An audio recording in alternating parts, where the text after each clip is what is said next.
এইবার ২০২৫ সালের কোরবানির হাট কাঁপাতে চলেছে ১০টি বিশাল বিশাল গরু। এই গরুগুলো দেখতে যতটা ভয়ঙ্কর, এদের দামও ততটাই ভয়ঙ্কর। এই ধরনের পালোয়ান গরু বিক্রি করে এদের মালিকেরা এত টাকা ইনকাম করে যা দিয়ে কম করে ৪ থেকে ৫টা স্করপিও গাড়ি কেনা যায়। আর স্করপিও গাড়ির দাম ইন্ডিয়ার বাজারে ১৪ লক্ষ টাকা। তাহলে ভাবতেই পারছেন এক একটা গরুর দাম কেমন হবে। তো চলুন আমরা একসাথে দেখি এই 10টি বিশাল আকৃতির গরু। নাম্বার 10, বাদশা বাচ্চু। গাজীপুরের এই বাদশা বাচ্চুর গল্পটা একেবারেই সিনেমার মতো। শুধু লম্বায় ৯ ফুট না, তার ঘাড়ের গড়ন, চোখের তাকানো আর রাজকীয় হাঁটার স্টাইল দেখে লোকজন বলছে এটা গরু না ভাই, এটা তো শেহেনশা। তার খাবারের তালিকায় আছে দুধ, কলা, ডিম আর বিকেলে স্পেশাল ঘাসের জুস। এই গরুর পেছনে 2 জন লোক ফুল টাইম পরিচর্যায় থাকে।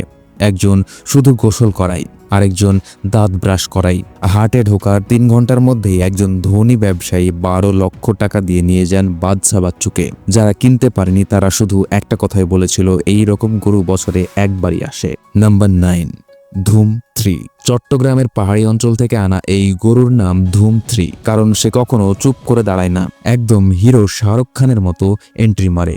গরুর গায়ে চকচকে কালো রং আর চোখে লালচে ভাব, দেখে মনে হয় যেন অ্যাকশন মুভির হিরো। তার খাবারের তালিকায় রোজ খাওয়া হয় কলা, ছোলা, শাহী দুধ আর প্রোটিন পাউডার মেশানো খোল। বিক্রেতা বলে, ভাই এই গরুর সঙ্গে 14 লাখ শুধু দাম না, একটা গল্পও কিনছেন। বিক্রির সময় 10-12 জন ক্রেতা একসঙ্গে দর কষাকষি করছিল। শেষে একজন তার নিজের গ্যারেজের গাড়ি বিক্রি করে কিনে নেন এই ধুম 3 14 লাখ টাকায়। নাম্বার 8, শের খান। রাজশাহীর এই গরুর নাম শোনার পরেই লোকে এক পাশে সরে দাঁড়ায়, কারণ শের খান শুধু নামেই না, চেহারাতেও ভয়ানক রাজা। ওজন 1200 কেজি ছাড়িয়ে গেছে আর গলার গর্জন এত জোরে যে পাশের গরুগুলো কাঁপে। প্রতিদিন তার গোসল হয় ঠান্ডা পানি দিয়ে আর তার গায়ে ব্যবহার করা হয় আমদানি করা পারফিউম। এই গরুর সঙ্গে ছিল সোশ্যাল মিডিয়া টিম যারা লাইভ করে দেখাচ্ছিল। শের খান এখন ঘাস খাচ্ছে, শের খান এখন বিশ্রাম নিচ্ছে। একজন শিল্পপতি বললেন, শের খান গরু না, সে আমার স্ট্যাটাস। 16 লাখে বিক্রি হয়ে গেল এই গরুটি। Number 7, mister Bangladesh.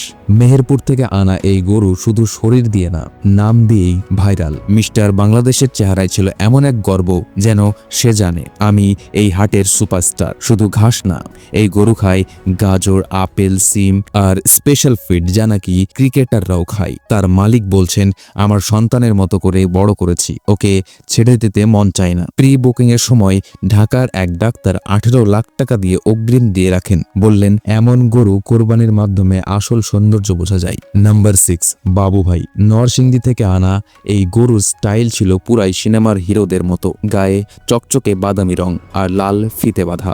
বাবু ভাই হাটে ঢোকার সময় 50 জন লোক মোবাইল বের করে ভিডিও করছিল। তার খাবারে ছিল বিদেশি খোল, কুমড়ার ভর্তা, ডাবের পানি আর মাঝে মাঝে দই। একবার কেউ সামনে দাঁড়ালে সে কাঁধ দিয়ে ঠেলে দেয়, হাঁটা রাস্তায় কেউ দাঁড়াতে পারবে না। 20 লক্ষ টাকায় একজন টেক্সটাইল মালিক গরুটিকে কিনে নিয়ে যান। বললেন, বাবু ভাই আমার পরিবারের এক সদস্য।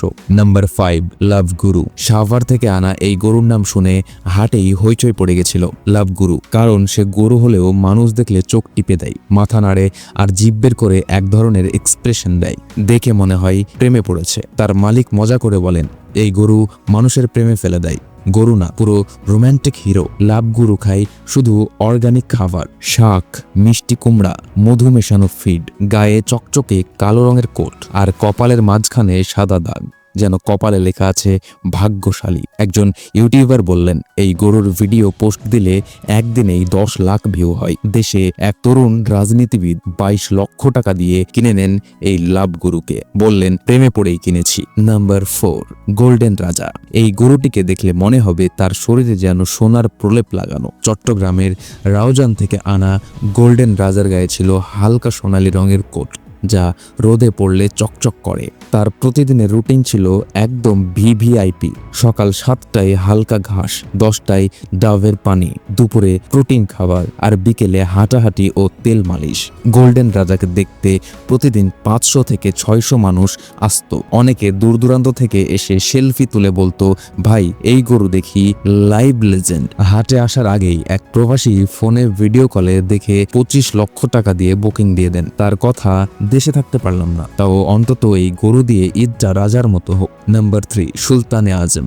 যখন এই গরু হাটে আসে তখন মনে হয় যেন কোনো রাজা তার প্রাসাদ থেকে নেমে এসেছেন। সুলতানে আজম ছিল ঢাকার আশেপাশে সবচেয়ে বড় ওজনদার গরু, প্রায় 1400 কেজি। তার মালিক বলেন, এই গরুর জন্য আমি আলাদা এসি ঘর করে রেখেছি আর দিনে 2 বার গান শোনাই যাতে মন ফ্রেশ থাকে। তার খাবারে ছিল স্যামন ফিশ ফ্লেভার ফিড, মধু মেশানো চিড়া, বাদাম, দুধ, এমনকি ছোলা দিয়ে তৈরি স্পেশাল প্রোটিন বার। একবার হাটে নিয়ে আসলে মানুষ এত ভিড় করে যে ট্রাফিক পুলিশ পর্যন্ত আসতে বাধ্য হয়। শেষে এক গার্মেন্টস কোম্পানির মালিক 30 লক্ষ টাকা দিয়ে গরুটিকে কিনে নেন, সাথে বলেন, সুলতান আমার আত্মার আত্মীয়। নাম্বার 2, বাদল সম্রাট। দিনাজপুর থেকে আনা বাদল সম্রাট ছিল একেবারে কালো গরু, কিন্তু তার চেহারা এমন রোগাল যে অনেকে প্রথমেই ভয় পেত। গরুর চোখ ছিল টকটকে লালচে, তার গলা এত মোটা যে দেখে মনে হতো ট্রাক্টরের ইঞ্জিন বসানো। তার গোসলের সময় ব্যবহার করা হতো বিদেশি শ্যাম্পু আর শরীরে লাগানো হতো অলিভ অয়েল। ঈদের 1 সপ্তাহ আগে থেকেই তার নাম ট্রেন্ডিং এ উঠে যায়। বাদল সম্রাট ট্রেন্ড হয়ে যায় টিকটকে। হাটে আনার পর 35 লক্ষ টাকায় বিক্রি হয় মাত্র 1 ঘন্টার মধ্যে। ক্রেতা বলেন, এই গরু দিয়ে কোরবানি মানে আল্লাহর রাস্তায় সবচেয়ে বড় উৎসর্গ, আর সেটাই আমি চেয়েছি। Number 1, tiger of Bangladesh. বাংলাদেশের ইতিহাসে অন্যতম দামি গরু টাইগার অফ বাংলাদেশ। এই গরু শুধু বড় না, একেবারে বিশাল, প্রায় 1500 কেজি ওজন, উচ্চতা 6 ফুটের কাছাকাছি আর লম্বায় 11 ফুট। তার শরীরের গড়ন দেখে মনে হয় যেন জিমে যাওয়া বডি বিল্ডার। এই গরুর জন্য আলাদা 4 জন লোক কাজ করত, তার মধ্যে একজন ছিল শুধু তার মুড ম্যানেজমেন্টের দায়িত্বে। তার খাদ্য তালিকায় ছিল আমদানি করা খোল, কাস্টমাইজড ভিটামিন, ছোলা, বাদাম, মধু, এমনকি বিশেষ স্পা থেরাপি পর্যন্ত হতো প্রতি শুক্রবার। টাইগার অফ বাংলাদেশ দেখতে হাটে লাখ লাখ মানুষ ভিড় করে। সবাই বলে এইটা গরু না, পুরা কিংডম। শেষে 40 লক্ষ টাকা দিয়ে এক রিয়েল এস্টেট মালিক কিনে নেন গরুটিকে। বলেন, এই ঈদে টাইগার অফ বাংলাদেশই আমার পরিচয়। এই ছিল বাংলাদেশের টপ 10টি কোরবানির গরুর তালিকা, যেখানে এক একটা গরু যেন এক একটা সিনেমার হিরো। আপনি কোন গরুটার ফ্যান? নিচে কমেন্টে অবশ্যই জানাবেন। আর যদি এই ভিডিও দেখে আপনার মনে হয় ভাই একদিন এমন গরু আমিও কিনবো, তাহলে শেয়ার করে দিন আপনার বন্ধুদের সঙ্গে, কারণ ঈদের আনন্দ শুধু কোরবানিতে না, গল্প আর ভালোবাসার ভাগাভাগিতেও।